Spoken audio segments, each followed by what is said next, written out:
नमस्कार, यो news 24 television news 8 मा स्वागत छ। उत्पादन वृद्धि नै मुलुकलाई आर्थिक रूपमा सबल पार्ने प्रमुख अस्त्र हो। उत्पादन वृद्धि र कृषिजन्य सामग्रीमा आत्मनिर्भरता पहिलो र प्रमुख शर्त नै हो। कृषिजन्य उत्पादनमा आत्मनिर्भर भएकै दिन मुलुकले ठूलो आर्थिक सङ्कटलाई टार्न सक्छ।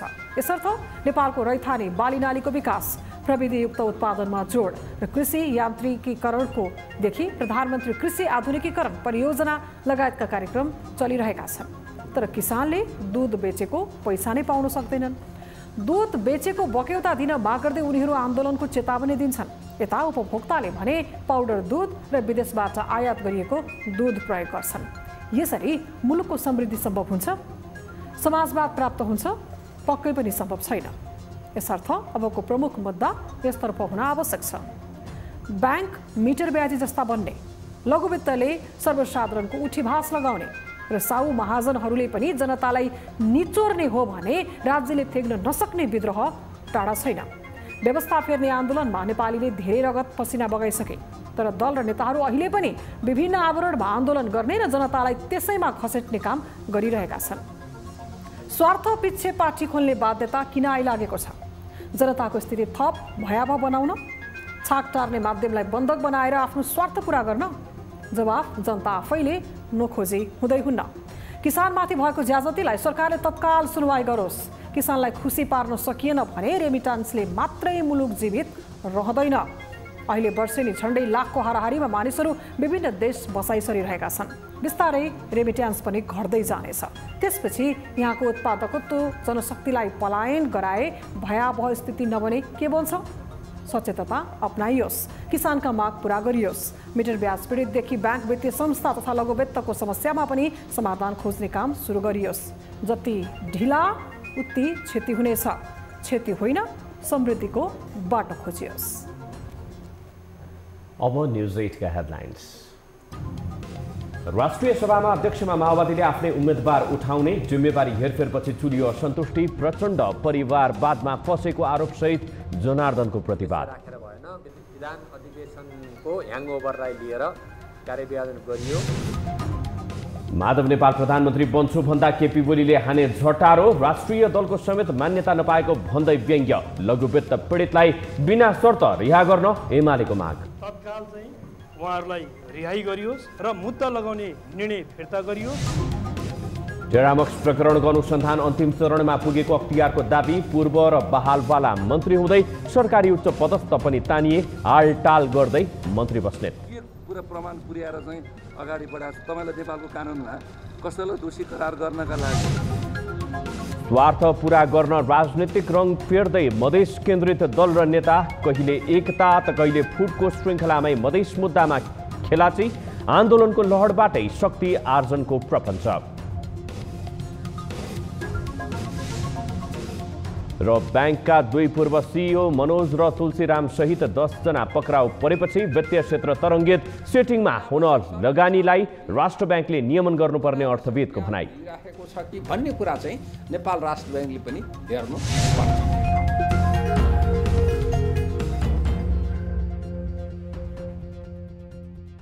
हामी निरन्तर न्युजमा छौँ।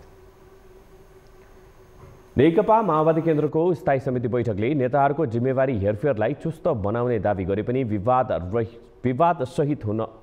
रहित हुन सकेको छैन। स्थायी समिति बैठकमै असन्तुष्टि छताछुल्ल भएको छ। तत्कालीन समयमा महासचिवको दावेदार रहेका उपमहासचिव जनार्दन शर्माले प्रचण्डले विधान महाधिवेशनमा पेश भएको विषयलाई लिएर कार्य विभाजन गरेको भन्दै सार्वजनिक असन्तुष्टि मात्रै पोखेका छैनन्। उनले प्रचण्डकी बुहारीले पाएको जिम्मेवारीमा समेत चित्त दुखाएका छन्। राष्ट्रिय सभा निर्वाचनमा एक्लै जाने निर्णयमा लतारिएका प्रचण्डले के माओवादीभित्रको विवादलाई समाधान गर्ने बाटो पहिल्याउन सक्लान् त? एक रिपोर्ट। नेकपा माओवादी केन्द्र कांग्रेस सहित सत्ता नेतृत्वमा छ। सत्ताको नेतृत्व गरिरहेको माओवादी केन्द्रले फागुन 1 देखि 3 गतेसम्म गरेको विधान महाधिवेशनले पारित गरेको नीति र नेतृत्वको विषयमा छलफल गर्ने भन्दै स्थायी समिति बैठक बोलाएको थियो। स्थायी समितिले विधानबारे भन्दा पनि विधान महाधिवेशनमा उठेका प्रश्न र फरक मतलाई कर्नरमा पार्दै नेताहरूको जिम्मेवारी हेरफेर गरेको भन्दै असन्तुष्टि सार्वजनिक भएको छ। कार्यविभाजन जसरी गरियो त्यो कार्यविभाजन सही भएन। पार्टी निर्माण लाई उद्देश्य राखेर भएन, विधान अधिवेशनको ह्याङओभरलाई लिएर कार्यविभाजन गरियो। जनार्दनले प्रचण्डका भाइ नारायण दाहाल र बुहारी बीना मगरलाई दिएको जिम्मेवारी नै दूषित मनसाय प्रेरित रहेको प्रश्न पारेका छन्। तर जनार्दनको असहमतिलाई वास्ता गरिएला माओवादीका कैयौं नेताहरूले विश्वास गर्न सकेका छैनन्। तर यता गठबन्धन दलको नेतृत्व गरेको माओवादीले राष्ट्रिय सभामा आफ्नै उम्मेद्वार खडा गर्ने भन्दै गठबन्धनको भविष्यमाथि समेत प्रश्न खडा गरिदिएको छ। अधिकांश सदस्यहरूले त्यसको बारेमा चाहिँ छोड्नु हुँदैन भनेको थियो भनेर आज हाम्रो तर्फबाट नि उम्मेदवारी दिने भन्ने निर्णय भएको छ। राष्ट्रिय सभामा माओवादीले दाबी गर्ने भनिएको विषयले गठबन्धनभित्र दरार सिर्जना हुने आशंका गर्न थालिएको छ। यता यो गठबन्धन लामो समयसम्म जान नदिने गरी तयारी गरिरहेका एमाले अध्यक्ष केपी ओलीले यसलाई खरानीको डल्लोसँग तुलना गरेका छन्। गठबन्धन त 5 वर्षसम्म जान्छ कि जान्दैन म भन्न सक्दिनँ, किनभने यो खरानीको डल्लो हो। यो सुको भने पनि फुट्छ, भिज्यो भने पनि फुट्छ। सत्ता गठबन्धन राष्ट्रिय सभा चुनावको सन्दर्भमा नै टुट्ने धेरैले आकलन गरिरहेका छन् भने प्रधानमन्त्रीको पालो कुरिरहेका शेरबहादुर देउवा, माधव नेपाल लगायतले भने गठबन्धनको स्थायित्व खोज्ने प्रयास जारी राखेका छन्। प्रचण्डको परिवार मोह। नेकपा माओवादी केन्द्रका अध्यक्ष समेत रहेका प्रधानमन्त्री प्रचण्डमाथि परिवारवादमा फँसेको आरोप लाग्ने गरे पनि पार्टीभित्र यसबारे खुलेर बोल्ने आँट कसैले गरेका थिएनन्। प्रचण्डले आफू परिवारवादमा नफसेको दाबी गर्ने गरेका छन्। पारिवारिक अवस्थालाई देखाएर उनले यस्तो दाबी गरिरहँदा अहिले यसलाई पार्टीभित्रै पनि इस्यु बनाउन थालिएको छ। को छन् त प्रचण्डको परिवारका यस्ता सदस्य? बीना मगर। नेकपा माओवादी केन्द्रकी केन्द्रीय सदस्य रहेकी बीना मगरले सुदूरपश्चिम प्रदेशमा सह इन्चार्जको जिम्मेवारी प्राप्त गरेकी छन्। तत्कालीन केपी ओली नेतृत्वको सरकारमा खानेपानी मन्त्री समेत बनेकी बीना अहिले सुदूरपश्चिम प्रदेशमा स्थायी समिति सदस्यहरूलाई पाखा लगाउँदै प्रचण्ड परिवारको सदस्य भएकै कारण लाभ उठाएको आरोप खुलेआम लागेको छ। नारायण दाहाल। बागमती प्रदेशसभा सदस्य समेत रहेका नारायण दाहाल पनि बागमतीको सह इन्चार्ज तोकिएको थियो। तर जनार्दनले जनप्रतिनिधि भन्दै आफू र वर्षमान पुन लगायतलाई यस्तो विधि लाग्दा दाहाललाई नलाग्ने भन्दै असन्तुष्टि जनाएपछि तत्काललाई यो विषय बाहिर ल्याइएको छैन। गङ्गा दाहाल। प्रधानमन्त्री प्रचण्डको स्वकीय सचिव रहेकी छोरी गङ्गा दाहालले नै प्रधानमन्त्रीसँग कसले भेट्ने, कसलाई भेट्न नदिने लगायतका विषयमा सेटिङ मिलाउने गरेको आरोप लाग्ने गरेको छ। प्रचण्डको सचिवालयमा गङ्गालाई सन्तुष्ट बनाउन नसके कामै गर्न नसकिने स्थिति सिर्जना गर्ने गरिएको समेत दावी गरिन्छ। हरिबुल गजुरेलको राजीनामा समेत यसैको ज्वलन्त उदाहरण भएको धेरैले दावी गर्ने गरेका छन्। तर प्रचण्डले भने गङ्गालाई सोझी भन्दै बचाउ गर्ने गरेका छन्। जीवन आचार्य। गङ्गा दाहालका पति जीवन आचार्य कोशी प्रदेशको प्रदेशसभा सदस्य छन्। आचार्य कोशी प्रदेशको आर्थिक मामिला मन्त्री बनेका थिए। उनी मन्त्री बनेपछि माओवादीको कोशी प्रदेश संसदीय दलमा ठूलो बबन्डर नै मचिएको थियो। तर प्रचण्डको ज्वाइँ भएकै कारण उनको बचाउ गर्ने पनि थुप्रै नेताहरू देखिएका थिए। रेणु दाहाल। प्रचण्डकी छोरी रेणु दाहाल भरतपुर महानगरपालिकामा दोस्रो कार्यकालका लागि महानगर प्रमुखको रूपमा कार्यरत छिन्। उनले भने राजनीतिक सङ्घर्ष र कामबाटै आफूलाई प्रमाणित गर्दै आएको भन्दै प्रशंसा समेत हुने गरेको छ। रेणुमाथि प्रचण्डको परिवार भएकै कारण अवसर पाएको भनेर विरोधका चर्का स्वरहरू भने बाहिर सुनिँदैन। न्युज 24 टेलिभिजनका लागि राजनीतिक ब्युरो। नेकपा एमालेका अध्यक्ष केपी ओलीले माधव नेपालले प्रधानमन्त्री हुन्छु भन्दै हिँड्ने कुरा हास्यास्पद भएको टिप्पणी गरेका छन्। बुधबार सुनसरीको इनरुवामा आयोजित पार्टी कार्यकर्ता भेलामा बोल्दै एमाले अध्यक्ष ओलीले माधव नेपालको नाम नलिई आगामी असार 15 गते प्रधानमन्त्री हुन्छु भन्दै हिँडेको र उनका समर्थकहरूले ताली बजाएकोमा आफूलाई अचम्म लागेको बताएका छन्। संसदमा राष्ट्रिय मान्यता नपाएको दलका मान्छे कुन बाटोबाट प्रधानमन्त्री हुन्छ भनी अध्यक्ष ओलीले प्रश्न समेत गरे। त्यसको मान्छे सडकमा धतङ्गाएर भन्छ म असार 15 गते प्रधानमन्त्री हुँदैछु भन्छ। अगाडि बसेका मान्छेहरू हो त्यस्तो गराउँछन्, अचम्म लाग्छ। संविधान कता छ, कानुन कता छ, संसद के छ, त्यो केही थाहा छैन। अनि एउटा मान्छेले गराइदिन्छ म असार 15 गते प्रधानमन्त्री हुन्छु भनेर कुन बाटोबाट प्रधानमन्त्री हुन्छ? यस्तै ओलीले वर्तमान सरकार र सत्तारूढ गठबन्धनको नालायकीपनका कारण देश बर्बादीको दिशातिर अघि बढेको आरोप समेत लगाए। प्रमुख प्रतिपक्षी दल नेकपा एमाले गत सोमबार नयाँ बानेश्वरस्थ संघीय संसद भवनबाट प्रहरीको नियन्त्रणमा रहेका लघुवित्त पीडितहरूलाई मुद्दा नचलाउन गृहमन्त्री नारायण काजी श्रेष्ठलाई ध्यानाकर्षण गराएको छ। बुधबार नेकपा एमालेका उपमहासचिव पृथ्वी सुब्बा गुरुङ, एमाले संसदीय दलका सचेतक महेश बर्तौला लगायत एमाले संसदीय दलको टोलीले गृहमन्त्री श्रेष्ठलाई भेटेर पक्राउ परेका लघुवित्त पीडितलाई मुद्दा नचलाउन ध्यानाकर्षण गराएको हो। गत सोमबार लघुवित्त पीडितहरूको एक समूह संसद भवन परिसर पसेर नाराबाजी गरेसँगै प्रहरीले उनीहरूलाई नियन्त्रणमा लिएर मुद्दा चलाउने तयारी गरेको छ।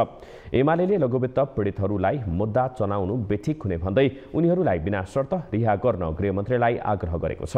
लघुवित्त पीडितहरू न्यायको लागि आन्दोलनरत रहेको भन्दै एमाले सचेतक महेश बर्तौलाले सुरक्षा संयन्त्रका कमजोरीको कारण उनीहरू संसद भवनभित्र प्रवेश गरेको बताएका छन्।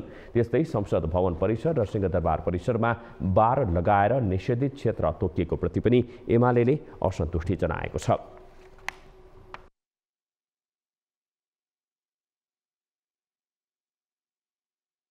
न्यायका लागि आएका पीडितहरू संसद भवन छिर्ने बेलामा सुरक्षा संयन्त्रले रोक्नु पर्थ्यो। सुरक्षा संयन्त्रको कमजोरी हो, त्यहाँ गृह प्रशासनको कमजोरी हो। त्यसकारणले कमजोरी गर्ने गृह प्रशासन अनि फेरि मुद्दा खेप्न पर्ने पीडितहरू यो हुन सक्दैन भनेर हामीले आजै गृहमन्त्रीज्यूलाई ध्यानाकर्षण गरायौँ। अविलम्ब उहाँहरूलाई मानवीय व्यवहारसहित बिना शर्त तत्काल चाहिँ उहाँहरूलाई रिहाई गरियोस् र मुद्दा लगाउने निर्णय फिर्ता गरियोस् र त्यहाँ दोषी देखेका कोही सुरक्षा संयन्त्र भने त्यहाँ कारबाही गरियोस्। गृहमन्त्रीले लघुवित्त पीडितहरूलाई सहज रूपमा रिहाई गर्न सहजीकरण गर्ने प्रतिबद्धता व्यक्त गरेको पनि बर्तौलाले जानकारी दिए। त्यस्तै मिटर ब्याज पीडितहरू हिँडेरै काठमाडौँसम्म आन्दोलनका लागि आएको भन्दै उनीहरूको माग सम्बोधन गर्ने सुनिश्चितताका साथ घर फर्काउने वातावरण बनाउन पनि एमाले माग गरेको छ। अख्तियार दुरुपयोग अनुसन्धान आयोगले टेरामक्स प्रकरणमा छानबिन अन्तिम चरणमा पुगेको र छिट्टै अख्तियारमा मुद्दा दर्ता गर्ने बताएका छन्। बहालवाला मन्त्री मोहन बस्नेत तथा पूर्व सञ्चार मन्त्री ज्ञानेन्द्र बहादुर कार्की लगायत तत्कालीन सचिव तथा दूरसञ्चार प्राधिकरणका पदाधिकारीमाथि अख्तियारले छानबिन गरेको छ। शीर्ष नेताहरू यो प्रकरणमा मुछिदार राजनैतिक शक्तिको आडमा उनीहरू उम्किने त होइनन् भन्ने आशंका पनि उब्जिएको छ। एक report. Telecommunication traffic monitoring and fraud control system टेरामक्स प्रवृत्ति नेपालमा 2073मा खरिद प्रक्रिया सुरु भएर 2078मा सम्झौता हुँदासम्म 4 जनाले सञ्चार मन्त्रीको जिम्मेवारी सम्हाले। शेरथन राईले 2073 सालमा टेरामक्स प्रवृत्ति अध्ययनका लागि सहमति गरे। मोहन बहादुर बस्नेतले 2074 सालमा टेरामक्स खरिद प्रक्रियालाई मन्त्री परिषदबाट पारित गराउँदै योजना अगाडि बढाए। गोकुल बास्कोटाले 2075 कार्तिकमा दूरसञ्चार प्राधिकरणले टेरामक्सको सफ्टवेयर खरिद गर्न 27 करोडको बजेट प्रस्ताव गरेकोमा परिमार्जन गरी 70 करोडको बजेट स्वीकृत गरे। ज्ञानेन्द्र बहादुर कार्कीले 2078 सालमा प्राधिकरणलाई टेरामक्स खरिदमा पूरक बजेट प्रदान गरे भने 2078 माघमा प्राधिकरणद्वारा खरिद सम्झौता भयो। यो प्रकरणमा अख्तियारले अनुसन्धान गरिरहेको र केही दिनमै विशेष अदालतमा मुद्दा दर्ता गर्ने तयारी गरेको छ। टेरामक्सको विषय पनि अब हामीले करिब चाहिँ बयानको क्रमलाई चाहिँ टुङ्ग्याएको अवस्था हो। अब बयानपछि हामीले विश्लेषण गरेर अध्ययन अनुसन्धान गरेर यसलाई चाहिँ एउटा फर्मेटमा ल्याउने र चाहिँ तथ्य र प्रमाणलाई केलाउने काम चाहिँ भइरहेको छ। अब यो पनि केही समयभित्र यसको पनि रिजल्ट चाहिँ आउन सक्छ। टेरामक्स खरिद प्रकरणमा स्वास्थ्य मन्त्री मोहन बस्नेत तथा पूर्व सञ्चार मन्त्री ज्ञानेन्द्र बहादुर कार्की अख्तियारमा तानिएका छन्। यस्तै हालका मुख्य सचिव वैकुण्ठ अर्याल, संघीय मामिला तथा सामान्य प्रशासन मन्त्रालयका सचिव विनोद प्रकाश सिंह, तत्कालीन सञ्चार सचिव महेन्द्रमान गुरुङ, प्राधिकरणको अध्यक्ष दिगम्बर झा पनि यो प्रकरणमा तानिएका छन्। अनियमितताबारे बयान दिन अख्तियारमा जाँदा मन्त्री बस्नेतले झण्डा हल्लाउँदै गएपछि त्यसको चौतर्फी आलोचना भयो। उनै मन्त्री बस्नेतको राजीनामा माग गर्दै प्रमुख प्रतिपक्षी नेकपा एमाले संसदमा अवरोध गरिरहेको छ। काङ्ग्रेसको कोटाबाट मन्त्री बनेका बस्नेतलाई हटाउन प्रधानमन्त्री पुष्पकमल दाहालले पनि पहल नगरेका होइनन्, तर गठबन्धनका कारण समस्या बल्झिएको छ। मन्त्री बस्नेत भने यो विषयमा आफ्नो खराब नियत नरहेको भन्दै यस्ता प्रश्नहरूबाट तर्किने गरेका छन्। म चाहिँ सञ्चार मन्त्री भएर आउने बेलामा रुबेल चौधरी लगायत धेरै मान्छे थुनिएर चाहिँ कारबाही गरेको अवस्था थियो र त्यसलाई चाहिँ यो नियन्त्रण गर्नुपर्छ, राजस्व उठाउनुपर्छ भन्ने कुरामा मैले आफूले चाहिँ आफ्ना कुरा अगाडि सारिदिएको, सहमति दिएको। अनि त्यसपछि आएर के कारबाही भयो, के कुरा प्रमाण पुर्याएर चाहिँ अगाडि बढाएको छ। तपाईँलाई नेपालको कानुनमा कसैलाई दोषी करार गर्नका लागि भन्ने मात्रै पुग्छ कि हुनुपर्छ। टेरामक्स खरिदको ठेक्का प्रक्रियामै अनेकन त्रुटि भएको यसअघि नै बाहिरिसकेको छ। खरिदकर्ता छनौट तथा भुक्तानी प्रक्रियामा 1.5 अर्ब बढीको अनियमितता भएको आशंकामा अख्तियारले छानबिन गरिरहेको हो। तर अनुसन्धान प्रक्रियाबाट तत्कालीन एमालेका मन्त्रीद्वय शेरधन राई र गोकुल बास्कोटालाई बचाउन खोजिएको आरोप अख्तियारलाई लागेको छ। एमाले अध्यक्ष ओली प्रधानमन्त्री हुँदा अख्तियार प्रमुखमा नियुक्त भएका प्रेम कुमार राईको भूमिकामाथि समेत प्रश्न खडा भएको छ। यद्यपि अख्तियारले विशेष अदालतमा कसरी मुद्दा दर्ता गर्छ त्यो भने हेर्न बाँकी छ। न्युज 24 टेलिभिजनका लागि टिभी जर्नलिस्ट सुजन चालिसे, काठमाडौँ। हामी निरन्तर न्युजमा छौँ। लगनशील भएर मेहनत गरे सफलता पाइन्छ। त्यस्तै उदाहरणीय बनेका छन् रूपन्देहीको शुद्धोदन गाउँपालिका 7 भगलापुरका 42 वर्षीय पूर्णप्रसाद चौधरी। 20 वर्षको उमेरमा 2 दशक अघि बुवाले धान बेचेर दिएको 30,000 रुपैयाँबाट माछा पालन व्यवसायमा होमिएका 42 वर्षीय चौधरीको अहिले व्यावसायिक छलाङ लोभ लाग्दो छ। एक रिपोर्ट। गाउँमा माछा पालनको लहर सुरु भएको थियो। भर्खरै उमेरले 20 टेकेको थियो। शुद्धोधन गाउँपालिका 7 भगलापुरका पुण्यप्रसाद चौधरीलाई पनि माछा पालनमा होमिन मन लाग्यो। बुबा फौदार प्रसाद थारूसँग सल्लाह गरे। बुबाले तुरुन्त धान बिक्री गरेर 30,000 रुपैयाँ हातमा थमाइदिए। त्यसपछि आफ्नै 15 कट्ठा जमिनमा पोखरी खनेर 2058 सालबाट पुण्यले माछा पालन सुरु गरे। सुरुकै वर्ष 80,000 नाफा भयो। त्यसपछि भने उनले पछि फर्केर हेर्नु परेको छैन। माछा पालनबाट उनी रूपन्देहीमै सबैको हाई हाई छन्। 2062 सालमा गाउँमै सरकारी अधिकारीहरू माछा पालनबारे तालिम दिन आएका थिए। त्यहाँ सहभागी भएर उनले अझ धेरै ज्ञान लिए। त्यसपछि थप 15 कट्ठामा पोखरी खनेर पूर्ण व्यावसायिक माछा पालनमा लागे। 2063 रूपन्देहीमा सबैभन्दा बढी माछा उत्पादन गरेको भन्दै पुरस्कृत पनि भए। व्यवसायबाट हौसिएका पुण्यले अहिले 7 बिघा क्षेत्रफलमा 12वटा पोखरी खनेर माछा पालन गर्दै आएका छन्। 2068बाट उनले माछाको भुरा उत्पादन सुरु गरेका थिए। उनको व्यावसायिक क्षेत्र थप विस्तार हुँदै गएको छ। सुरुवात गर्दै जाँदाखेरि यसमा चाहिँ मैले धान र गहुँ भन्दा तेब्बर आम्दानी भएको चाहिँ मैले पाएँ र सुरुवाती अवस्थामा मैले 15 कट्ठाबाट सुरुवात गरेर अहिले चाहिँ 7 बिघा क्षेत्रफलमा चाहिँ यो माछा पालन व्यवसाय चाहिँ गर्दै आइरहेको चाहिँ छु। यसमा चाहिँ सुरुवाती अवस्थामा मैले उत्पादन पोखरी गरेको थिएँ भने अहिलेको अवस्थामा चाहिँ मैले नर्सरी र ह्याचेरी 2वटा चाहिँ सेक्टरमा मैले चाहिँ काम गरिरहेको चाहिँ अवस्था चाहिँ छ यहाँ। पुण्यले शान्ति मत्स्य ह्याचरी रिसर्च प्राइभेट लिमिटेडबाट वार्षिक 7 करोड गोटा भुरा उत्पादन गरी बिक्री गर्दै आएका छन्। रूपन्देहीमै भुरा उत्पादन र बिक्री गर्नेमा उनको फार्म सबैभन्दा ठुलो मध्यमा पर्छ। यहाँ उत्पादन गरेका भुरा छिमेकी मुलुक भारततर्फ पनि निकासी गर्दै आएका छन्। माछा पालनबाट मनग्गै आम्दानी गरिरहेका पुण्यले अघिल्लो वर्षदेखि पर्यटन क्षेत्रमा पनि हात हालेका छन्। उनले पोखरीको छेउमा 6 करोड लगानीमा 25 कट्ठा जमिनमा सुविधा सम्पन्न सखिया फिस रिसोर्ट सञ्चालनमा ल्याएका छन्। पोखरीबाट उत्पादित माछाका थरी परिकार बनाएर उनले रिसोर्टमा आउने पाहुनालाई खुवाउँछन्। 16 जनालाई त रोजगारी समेत दिएका छन्। यी व्यवसायबाट उनले वार्षिक करोडौं आम्दानी गर्छन्। खुला बोर्डर भएको हुनाले केही मात्रामा चाहिँ भन्सार भएर सीमावर्ती क्षेत्र भारतबाट भित्रिन्छ भने माछा र प्राय 75% चाहिँ इलिगल तरिकाबाट चोरी पैठारीबाट चाहिँ अब अखाद्य माछाहरू चाहिँ भित्रेको चाहिँ अवस्था छ। त्यो राज्यले चाहिँ अब विशेष पहल गरिदिनु पर्ने हुन्छ र अहिले चाहिँ दाना एकदमै अत्याधिक महँगो छ। अहिले हाम्रो चाहिँ एउटा फ्लोटिङ फिट लिन पर्यो भने 75 रुपियाँ प्रति किलो चाहिँ किसानले चाहिँ अब तिर्नु परेको छ। लगनशीलता र निरन्तरको मेहनतबाट नै पुण्यले यो खुसी आर्जन गर्न सफल भएका हुन्।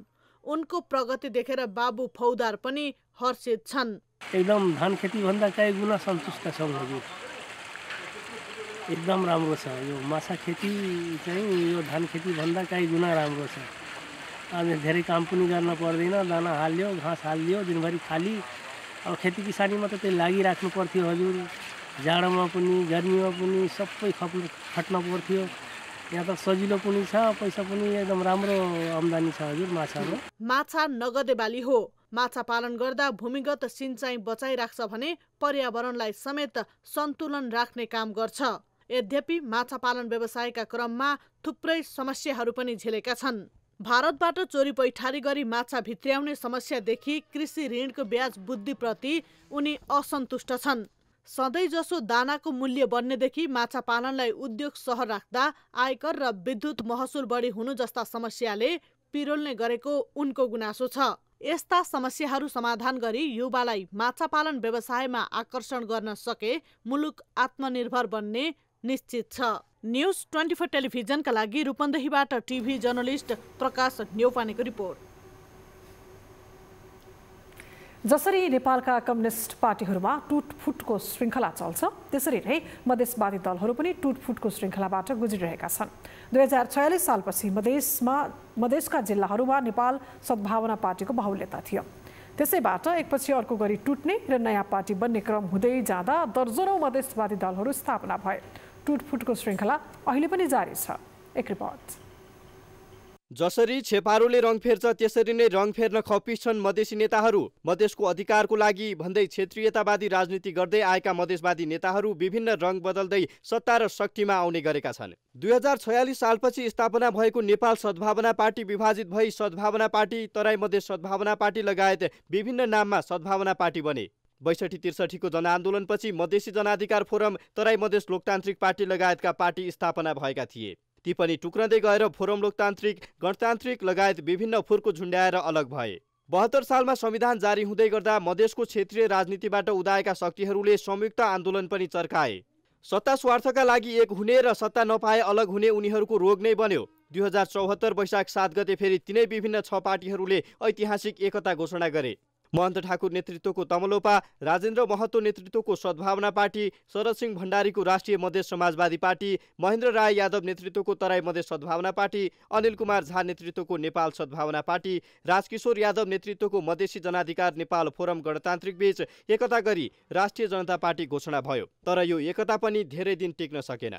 पछिल्लो समय उपेन्द्र यादव नेतृत्वको जनता समाजवादी पार्टी जसपा र महन्त ठाकुर नेतृत्वको लोकतान्त्रिक समाजवादी पार्टी लोसपा अस्तित्वमा छन्। पछिल्लो समय सीके राउत नेतृत्वको जनमत पार्टी र पश्चिम नेपालको थारू समुदायको प्रतिनिधित्व गर्ने गरी नागरिक उन्मुक्ति पार्टी पनि चर्चामा छन्। तर मधेसको मूल पार्टी भन्ने जसपाबाट 79 को निर्वाचन अघि महेन्द्र राय यादव र बाबुराम भट्टराईहरू अलग भए भने लोसपाबाट अहिले राजेन्द्र महतोहरू अलग भएका छन्। लोसपाबाट अलग भई फेरि अर्को क्रान्ति गर्ने घोषणा गरिरहँदा मधेसवादी भिन्न दलका नेताहरू पनि महतोको पछि लागेका छन्। पद मिलानकै लागि महन्त नेतृत्वको लोसपामा 3 जना वरिष्ठ नेता, 1 सह-अध्यक्ष, 6 जना वरिष्ठ उपाध्यक्ष, 12 जना उपाध्यक्ष र 16 जना त महासचिव नै बनाइए। वरिष्ठ नेता रहँदै वरियताको दोस्रो नम्बरमा रहेका महतो लोसपा छाडेर नयाँ अभियान थालेपछि बुधबार मात्रै काठमाडौँ केन्द्रित आन्दोलनमा उत्रिएका छन्। सीके राउतले नयाँ आन्दोलन घोषणा गरे लगत्तै महतोको नयाँ अभियानले महन्त समूहलाई भने झस्काएको छ। त्यसैले महन्त समूह पनि नयाँ रणनीति बनाउन फागुन 27 गतेदेखि महोत्तरीको बर्दिवासमा केन्द्रीय समिति बैठक बोलाएको छ। पटक पटक मधेसको मुक्तिको नारा दिएर सत्ताको वरिपरि रहेका नेताहरू अब कस्तो रङ बदल्दै अघि बढ्ने हुन् र जनताले कसलाई साथ दिलान् प्रतीक्षाको विषय बनेको छ।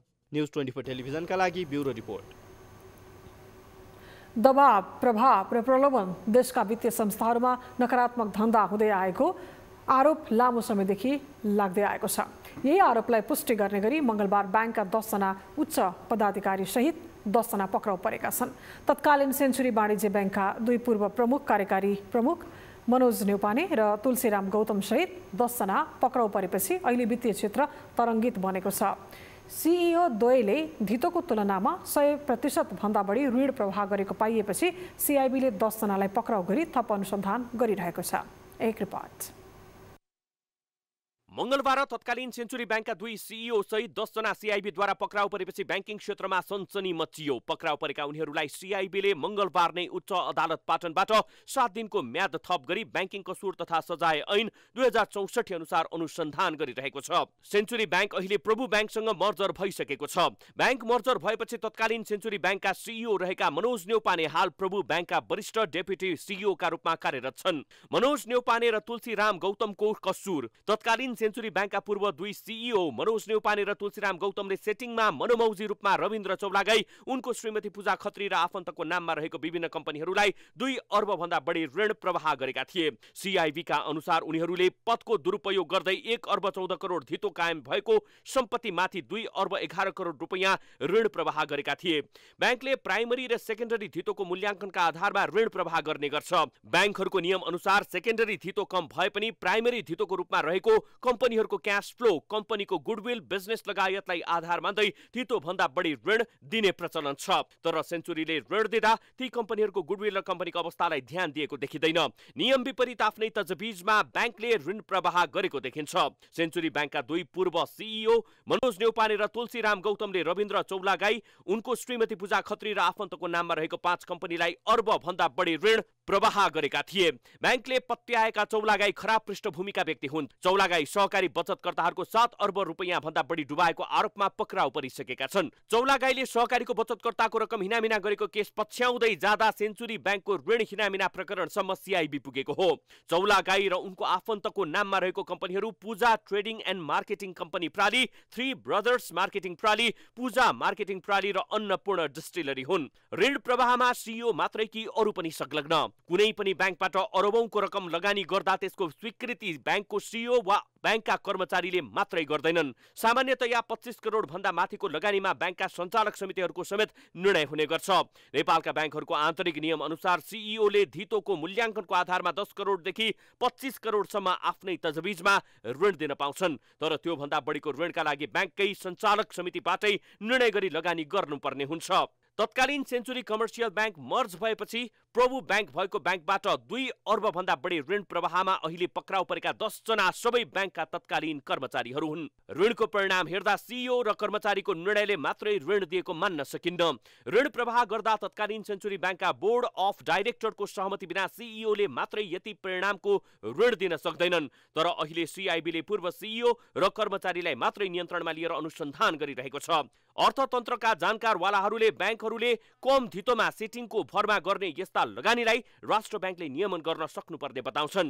कुन ब्याङ्कमा कस्तो खालको क्वालिटीको कर्जा गएको छ कि छैन, पोर्टफोलियो मिलाएर गएको छ कि छैन, है नाफामा मात्रै कुनै ब्याङ्क कुदेको छ कि चाहिँ नि कर्जा र उसको बिचमा सन्तुलन मिलाएको छ कि छैन, कर्जा दिने कुरा र निक्षेप सङ्कलन गर्ने कुरामा ब्याङ्किङ ट्रान्जेक्सन र गैर ब्याङ्किङ ट्रान्जेक्सनको बिचमा सन्तुलन मिलाएको छ कि छैन, अनावश्यक सर्भिस चार्जहरू लिइराखेको छ कि अनावश्यक ब्याज लिइराखेको छ कि भन्ने कुरा चाहिँ नेपाल राष्ट्र ब्याङ्कले पनि हेर्नु पर्छ। निर्देशनभन्दा बाहिर गएर कर्जा प्रवाह ब्याङ्कहरूले गर्दा त हामीले जरिवाना लगाउँछौँ।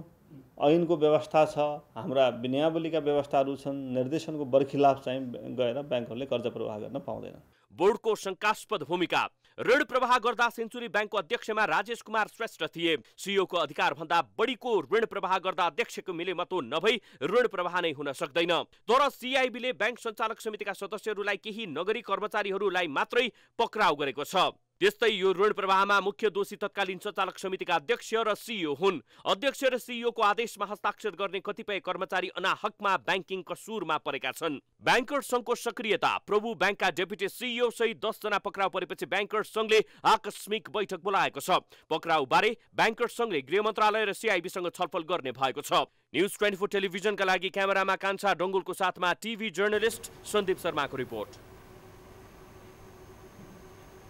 न्युजहरू अझै बाँकी छन्, अब पालो ब्रेकको।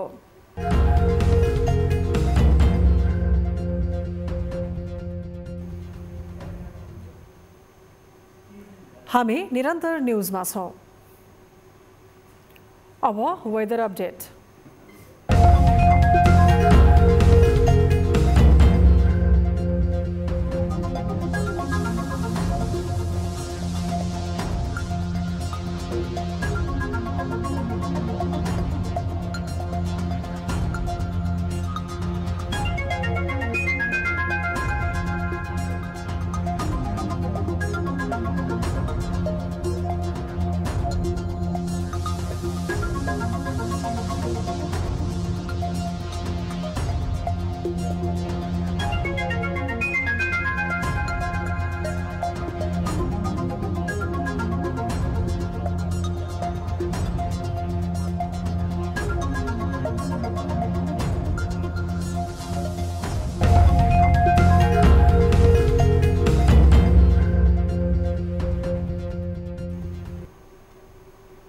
अब न्यूज 8 को अन्त्यमा पुनः हेडलाइन्स। राष्ट्रिय सभामा अध्यक्षमा माओवादीले आफ्नै उम्मेदवार उठाउने जिम्मेवारी हेरफेरपछि चुलियो असन्तुष्टि, प्रचण्ड परिवारवादमा फसेको आरोपसहित जनार्दनको प्रतिवाद। उद्देश्य राखेर भएन, विधान अधिवेशनको ह्याङओभरलाई लिएर कार्यविधान गरियो। माधव नेपाल प्रधानमन्त्री बन्छु भन्दा केपी ओलीले हाने झटारो, राष्ट्रिय दलको समेत मान्यता नपाएको भन्दै व्यङ्ग्य, लघु वित्त पीडितलाई बिना शर्त रिहा गर्ने एमालेको माग। तत्काल चाहिँ उहाँहरूलाई रिहाई गरियोस् र मुद्दा लगाउने निर्णय फिर्ता गरियोस्।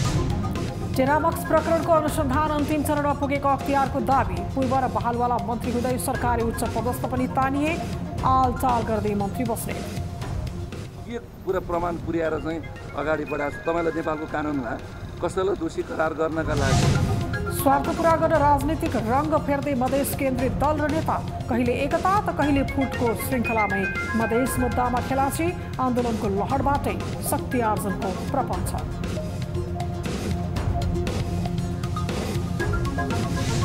र ब्याङ्कका 2 पूर्व सिइओ मनोज र तुलसी राम सहित 10 जना पक्राउ परेपछि वित्तीय क्षेत्र तरङ्गित, सेटिङमा हुने लगानीलाई राष्ट्र ब्याङ्कले नियमन गर्नुपर्ने अर्थविदको भनाइ।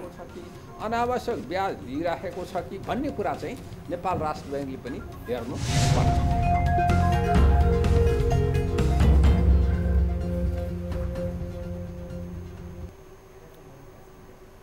न्युज 8 अहिलेलाई यति नै। जाँदै ताली र गालीका लागि हामीले सोधेको प्रश्न, ल्यार्क्याल लामाको पक्षबाट रामहरि खतिवडालाई जवाब फर्काउँदै पर्यटन मन्त्री सुदन किरातीले लकरमा गोली लुकाउने ल्यार्क्याल लामा बहादुर हुन् भनेका छन्। अवैध र घातक वस्तु लुकाउने व्यक्तिलाई बहादुरको संज्ञा दिनु ठिक हो भनेर तालीमा र होइन भनेले गालीमा हाम्रो पात्रको एप्लिकेसनमा गएर भोट गर्न सक्नुहुनेछ।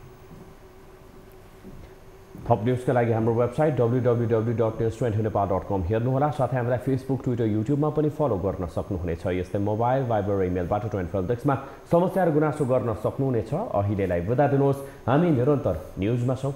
नमस्ते।